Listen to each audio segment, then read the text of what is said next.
దేవర్పుల మండల కేంద్రంలోని ఓ గార్డెన్ లో బీఆర్ఎస్ మండల అధ్యక్షుడు తీగల దయాకర్ గౌడ్ అధ్యక్షతన బీఆర్ఎస్ ముఖ్య నాయకుల సమావేశం నిర్వహించారు.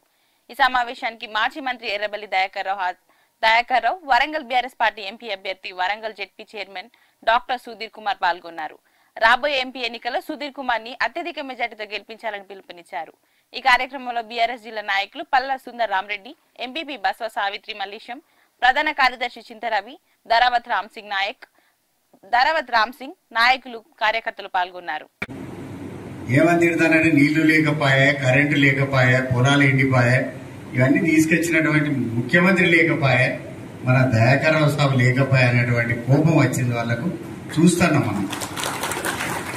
వాళ్ళు ఇస్తారు కావచ్చు, పైసలు బాగుంటే ఇస్తారు కావచ్చు, 1 నెల 2 నెలలు ఇస్తారు కావచ్చు.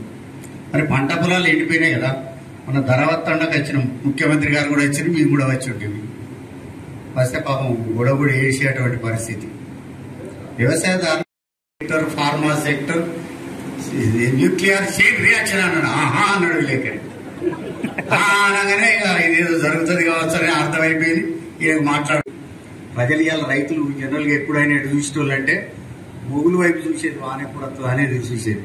ఇప్పుడు నీళ్లు లేవగానే ప్రజలందరూ కూడా కేసీఆర్ వైపు చూస్తానికి ధ్రువ చింతనలను కూడా చూడాలి. మనం దెబ్బ కొట్టాలి, దంచాలే, బరాబరి దంచుతారనేటువంటిది వరంగల్లో చారిత్రాత్మక నిర్ణయం చెబుతాను. ద్రోహం అనే పదం తీసేసి కడియం అని పెట్టేటట్టున్నది. ఇప్పుడు దగాకోరు చేసింది. డిసెంబర్ 9 నాడే అన్ని చేస్తానని మాటిచ్చి మళ్ళీ నిన్న ఉపన్యాసం ఇస్తాడు, ఆగస్టులో చేస్తాడు.